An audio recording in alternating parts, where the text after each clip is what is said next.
Hi,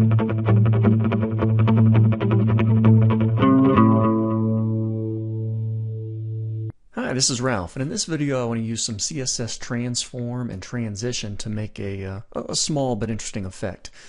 I was over at the Beta Brand website. They're a clothing company based out of San Francisco, and they have this couple images over here off to the side. When you go to the web page, they start off their position a little bit off screen, and then when you hover over, they kind of rotate and move into the screen. And here's my version of it over here off to the side. So my HTML is very straightforward here. I've got a div which I'm calling my item holder, and I've got a couple divs in there which I'm calling item 1 and item 2, and within that I made a couple divs that I'm just referring to as images. In real life you'll actually probably have an image tag in there, and the text could even be part of the image.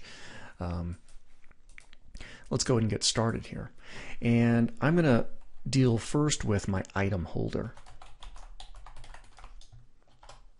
And so that you can see it, I'll go ahead and put a box on here. Nice red box. And we're going to do a few other things. I'm going to give it some width and height. And I'm also going to position it. So I'm going to position this box absolute, and I'm going to position it about 200 pixels from the top. And I want to position it off screen a little bit. So from the right, I'll do a negative 90 pixels. And that is that. And so by saving this, you'll see off to the side, now I've got this over here. And of course my box has disappeared since I deleted the CSS. So now let's move on. In addition to the item holder, I want to manipulate item 1 and item 2. These are my two interior boxes basically. I'm going to go ahead and give them some width and height. Nice little box shapes. And I'm going to position these absolute also. There we go. So I've also put in font size, text align center. I've given them a little bit of box shadow, and I've given them also a background color. So now you can see them off to the side. Now I want to control my two items individually. So I'll have rules for item 1 and another one for item 2. And they're going to be similar, but I need to have slightly different positions on here. Okay, so I've got my two items positioned. They're both positioned a little bit off screen. One is higher than the other, and I use z-index to control the layering. I want item 1 to be a little bit on top of item 2. And you can see that they're really getting pushed off screen. But here's where part of the magic comes into play. I'm going to use the CSS property webkit-transition, and I'll do a rotate. And the first one I'm going to rotate 90 degrees. Okay. So I'm going to rotate this first box 90 degrees, and of course you won't be able to really tell because you don't see the text on there yet. But let me go ahead and save that, but you can tell with the shadow effect that's showing up. Let me go ahead and put some text on so this will stand out a little bit more.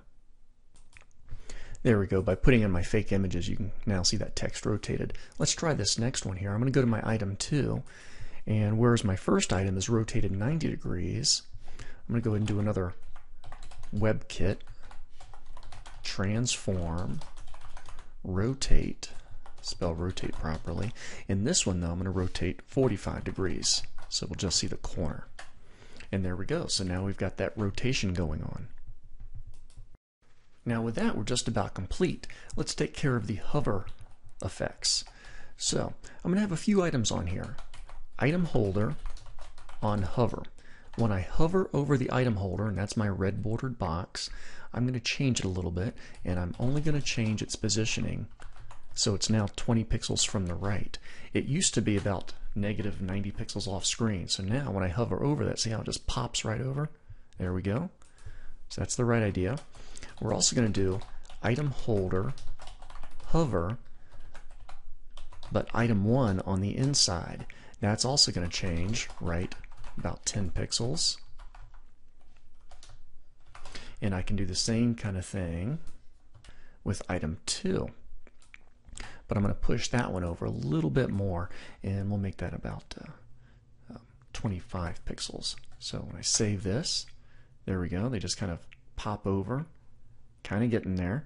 And in addition to the 25 pixels, let me move that second one down a bit also.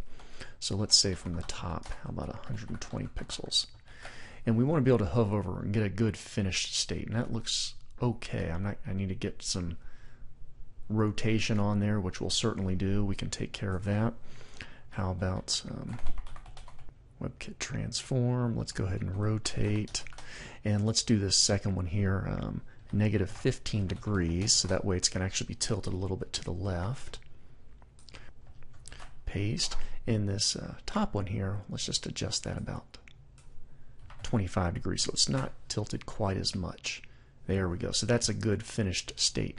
And once you've got that finished state, the only thing left to do is put in some transition effects. And I'm going to go ahead and put those back up here for my item 1 and item 2. I'm going to go ahead and put in a WebKit transition. All, because I want to change all aspects, basically its position and its rotation. And I'm going to do this over a 1 second period. And the style is going to be ease in, out. So it's going to slow, faster, slow. And I've saved that. We'll go ahead and take this same transition effect and I'm going to apply it to my item holder. Go ahead and save that. Now we get our finished effect. And there you go. And then it's just a matter of getting rid of some borders. So I can get rid of that red border for my item holder. And we're left with an effect that is strikingly similar to what they had over on the Beta Brand website. So have fun.